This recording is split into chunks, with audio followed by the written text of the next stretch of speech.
तो चलिए आज बनाते हैं मुहर्रम में बनने वाले ख़ास रोट्स, जिनको मैं बना के तैयार करती हूँ बिना ओवन के। ये जो रोट आप देख रहे हैं ये थोड़े छोटे साइज़ में मैंने बनाए हैं, क्योंकि ये बिस्किट स्टाइल पे मैंने बनाए हैं और इसे रख के आप काफ़ी लंबे अरसे तक खा सकते हैं, ये ख़राब नहीं होते। बिस्मिल्लाहिर्रहमानिर्रहीम, अस्सलाम वालेकुम and welcome back to my YouTube channel. मैं हूँ सिद्रा और आज हम बनाएंगे दम के रोट। बहुत ही खस्ता और बहुत ही लाजवाब ये बन के तैयार होते हैं और मुहर्रमों में ख़ास इसको बनाया जाता है। तो चलें रेसिपी शुरू कर लेते हैं। तो सबसे पहले ही स्टेप मैं आपके साथ बताती चलूँ कि ये मेरे पास मौजूद है आधा कप के जितना घी। अच्छा, ये घी लिक्विड फॉर्म में था, इसको मैंने गरम किया और गरम करने के बाद मैंने इसको फ्रिज में रख दिया जब तक कि ये वापस जम नहीं जाता। तो ये प्रोसेस हमने क्यों किया, ऐसा इसलिए कि जब घी को हम मेल्ट करते हैं, गरम करते हैं, तो उसके अंदर जो दाना होता है वो घुल जाता है, ख़त्म हो जाता है। तो दाना ख़त्म करना बहुत ज़रूरी होता है, इससे फिर बहुत ही सिल्की और स्मूथ टेक्सचर का जो भी चीज़ आप बनाते हैं वो तैयार होता है। और उसके बाद फ्रिज में रख के मैंने इसे वापस से क्रीमी फॉर्म में कर लिया। तो जब ये इस तरीके से सॉलिड स्टेट में आ जाए, बहुत ज़्यादा सख्त नहीं लेकिन क्रीमी फॉर्म में आ जाए, तब तक हमने इसको जमाना है फ्रिज के अंदर ठंडा करके, और उसके बाद निकाल लेंगे एक बोल के अंदर।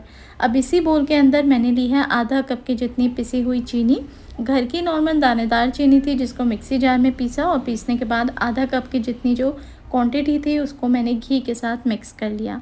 अब वैसे तो बीटर के बिना भी आप इसको बना के तैयार कर सकते हैं, लेकिन टाइम को सेव करने के लिए मैं बीटर का इस्तेमाल कर रही हूँ।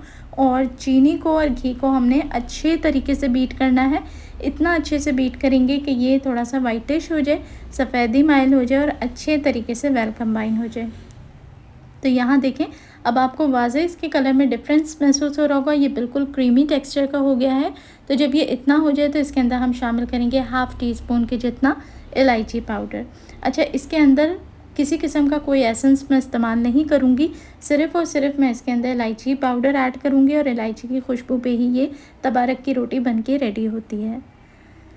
तो इलायची पाउडर शामिल करने के बाद अब इसके अंदर मैंने 1.5 कप के जितना ऐड किया है मैदा, और मैदा ऐड करके मैं इसको स्पैचुला की मदद से ही हल्का सा मिक्स कर लूँगी, ताकि मुझे अंदाज़ा हो सके कि इसके अंदर मज़ीद मुझे कितना लिक्विड ऐड करना है, या अगर ये बहुत ज़्यादा लिक्विड ही हो जाए तो हमने इसके अंदर कितना फिर मैदा शामिल करना होगा।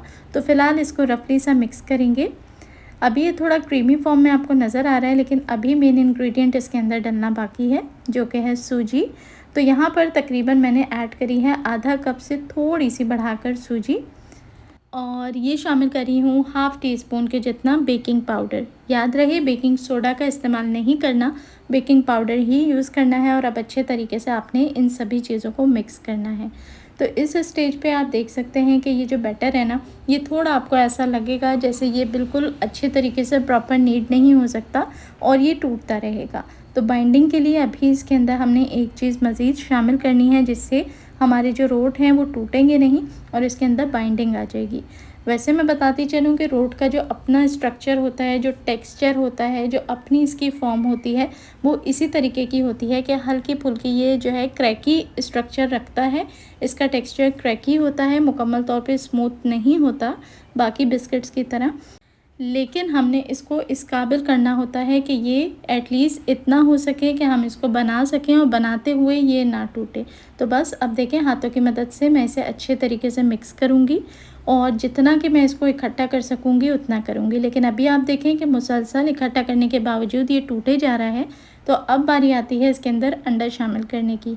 तो जितनी क्वांटिटी मैं बना रही हूँ उसके अंदर मुकम्मल अंडा नहीं जाएगा, तो एक अंडे को पहले मैं अच्छे तरीके से फेंटूँगी, लेकिन ये आधा अंडा हम इसके अंदर शामिल करेंगे क्योंकि इतनी क्वांटिटी काफ़ी होगी। तो बाकी का जो आधा अंडा है वो आपने ज़ाया नहीं करना, उसका क्या करना है वो आगे मैं वीडियो में आपके साथ शेयर कर दूँगी। तो फ़िलहाल जो आधा अंडा इसके अंदर आपने ऐड किया है, इसे अच्छे तरीके से अब हमने मिक्स करना है। तो अंडा ऐड करते के साथ ही इसके अंदर एक बाइंडिंग आ जाएगी, टेक्सचर के अंदर एक स्टेबिलिटी आ जाएगी और ये कलेक्ट होना शुरू हो जाएगा। यानी कि जब हम इसे हाथों की मदद से जोड़ेंगे तो फिर इसकी जो टेक्सचर है वो सिमटना शुरू हो जाएगा। तो जितना कि आप इसको बोल के अंदर मिक्स कर सकें उतना कर लें। उसके बाद आपने क्या करना है कि ये सारा जो बैटर है ना, इसको आराम से साफ़ सुथरे काउंटर के ऊपर निकाल लें और दोनों हाथों की मदद से इसे ज़रा सा अच्छे तरीके से गूँदना है। इतना अच्छे से गूँधेंगे कि उसके बाद आप देखेंगे कि ये एक डो की शक्ल इख्तियार कर लेगा। और जैसा अभी इसका स्ट्रक्चर है कि ये टूटा-टूटा और बिखरा जा रहा है, तो उसके बाद ये इकट्ठा हो जाएगा। उससे हम आराम से रोट तैयार कर सकते हैं। तो यहाँ पर देखें, अब मैं दोनों हाथों की मदद से इसको समेटती जा रही हूँ और गूँथती जा रही हूँ। जैसे-जैसे मैं इसको गूँधूँगी तो हाथों की गरमाइश की वजह से इसके अंदर एक नरमी पैदा होगी और ये आहिस्ता-आहिस्ता सिमटना शुरू हो जाएगा। तो ये छोटी-छोटी सी टिप्स होती हैं। और साथ ही मैं बताती चलूँ कि रोट को मैं बनाऊँगी बिना ओवन के, तो हम इसको पतीली के अंदर ही बेक करेंगे, जैसे नॉर्मली हम बिस्किट्स को या केक को करते हैं। और जो ओवन में करना चाहते हैं वो ओवन में कर सकते हैं। दोनों चीज़ों को इसी स्टेज पे आपने पहले प्रीहीट करना शुरू कर देना है। तो देखें, अब ये काफ़ी हद तक डो इस तरीके से हो चुका है कि आप जिस पोजीशन में चाहें इसको हम इकट्ठा कर लें।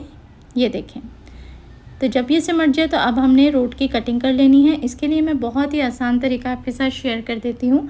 2 लेने हैं आपने बटर पेपर, और बटर पेपर के बीच में आपने ये डो रख देनी है। उसके बाद जब बटर पेपर की मदद से आप इसको बेलेंगे ना, तो बटर पेपर की चिकनाहट की वजह से इसमें क्रैक्स कम आएंगे और ये बहुत अच्छे तरीके से बिलता चला जाएगा।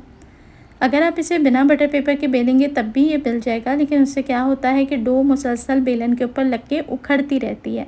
तो ये एक आसान और इजी तरीका है, तो मैंने आपके साथ शेयर किया है। रोट की जो थिकनेस है वो आपने थोड़ी सी मोटी रखनी होती है आम बिस्किट्स के मुकाबले में। अब देखिए, मैंने इसे बेल लिया है। ऊपर वाला बटर पेपर जो है वो मैं हटा दूंगी। और यहाँ पर देखें, कोई भी कुकी कटर हो या गोल ढक्कन हो या ग्लास हो तो आपने उसका इंतखाब करना है, लेकिन आम बिस्किट से डबल साइज़ पे आपने रोट की कटिंग करनी है। ये कम से कम साइज़ है रोट का, और इससे बड़ा आप बना सकते हैं, नान के जितना तक बना सकते हैं, पूरी रोटी चपाती जितना साइज़ इसका कर सकते हैं। लेकिन अगर आप मेरी तरीके से रोट के बिस्किट्स की फॉर्म में बना रहे हैं तो फिर ये साइज़ बिल्कुल आइडियल रहता है। अब देखें, कटिंग करने के बाद साइडों का जो बैटर है वो आराम से हमने हटा देना है, और किसी भी पलटे की मदद से या छुरी या स्क्रैपर की मदद से आराम से आपने रोट को उठाना है। और यहाँ पर सबसे पहले आपने जो बेकिंग डिश है उसे सेट कर लेना है। तो बटर पेपर रखेंगे और आराम से जो रोट है उसको आपने छुरी की मदद से इस तरीके से उठा के बटर पेपर के ऊपर रखते चले जाना है। तो बहुत ज़्यादा ये एक्स्ट्राऑर्डिनरी नहीं फूलेंगे, लेकिन फिर भी आपने थोड़ा थोड़ा गैप से इसको रखना है। और लेकिन यहाँ पर अभी ये रेसिपी मुकम्मल नहीं हुई। अब देखें, जो अंडा आधा हमने बचाया था अब उसको इस्तेमाल करने की बारी है। तो आपने ऊपर वाले सरफेस को रोट की ब्रश करना है अंडे से, यानी ऊपर से हम इसको एग वॉश देंगे। जिस तरीके से अगर नान खटाई आपने बनाई है ना, तो उसका आपको पता होगा।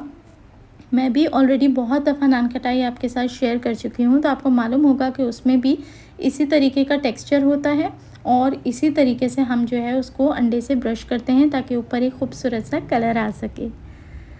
तो अब रोट के ऊपर कुछ चीज़ें ऐड की जाती हैं। तो सौंफ ऐड कर दी है थोड़ी सी, और ये मेरे हाथ में है खसखस, जिसे मैंने अच्छे तरीके से धो लिया था और खुश करने के बाद ही मैं ऐड कर रही हूँ। तो खसखस ऐड करने से इसमें एक स्पेसिफिक सा टेस्ट आ जाता है और एक इसकी लुक इन्हांस हो जाती है। साथ ही मैं इसके ऊपर थोड़ा सा पिस्ता ऐड कर रही हूँ। पिस्ता ऐड करना बिल्कुल ऑप्शनल है। अगर आप नहीं ऐड करना चाहते या बादाम या कोई और ड्राई फ्रूट ऐड करना चाहते हैं तो बिल्कुल से ऐड कर सकते हैं। हल्का हल्का इसको आप प्रेस कर दें, और अब आपने इसको बेक करना है। जो ओवन में बेक करेंगे वो 180 डिग्रीज़ पे इसको 15 मिनट्स बेक करें, और पतीली वाले इसको 35 मिनट्स के लिए बेक करेंगे लो मीडियम हीट के ऊपर। तो ये देखें, माशाल्लाह से 35 मिनट्स के बाद ये बेक होके बिल्कुल अच्छे तरीके से रेडी हैं। इसको पहले आपने बिल्कुल टच नहीं करना, 10 मिनट काउंटर पे छोड़ दें। थोड़ा सा ये ठंडा हो जाए, उसके बाद ये खुद ही हार्ड हो जाती हैं। तो आपने इसको नीचे से हिला लेना है इस तरीके से और निकाल लेना है। तो देखें, आप पलट के देख लें। अगर आपको लगे कि बहुत ज़्यादा सफ़ेद है नीचे से या हल्का सा नरम है, तो आपने पलट के भी इसको 5-10 मिनट के लिए पतीली में रख देना है। तो ये हमारे ज़बरदस्त से दम के रोट बन के रेडी हो चुके हैं। बहुत ही डिलीशियस बनते हैं और मुहर्रम में ख़ास तौर पे इसको बनाया जाता है। तो आप भी मेरी रेसिपी को ट्राई करके ये मज़ेदार और खस्ता रोट बना सकते हैं। तो रेसिपी आपको कैसी लगी एक प्यारा सा कमेंट करके मुझे लाज़मी बताएं। अच्छी लगी हो तो वीडियो को लाइक करके शेयर ज़रूर करें, और चैनल पे जो लोग नए हैं उनसे रिक्वेस्ट करूँगी सब्सक्राइब लाजमी कर लें। देखने वाले सभी लोगों का बेहद शुक्रिया।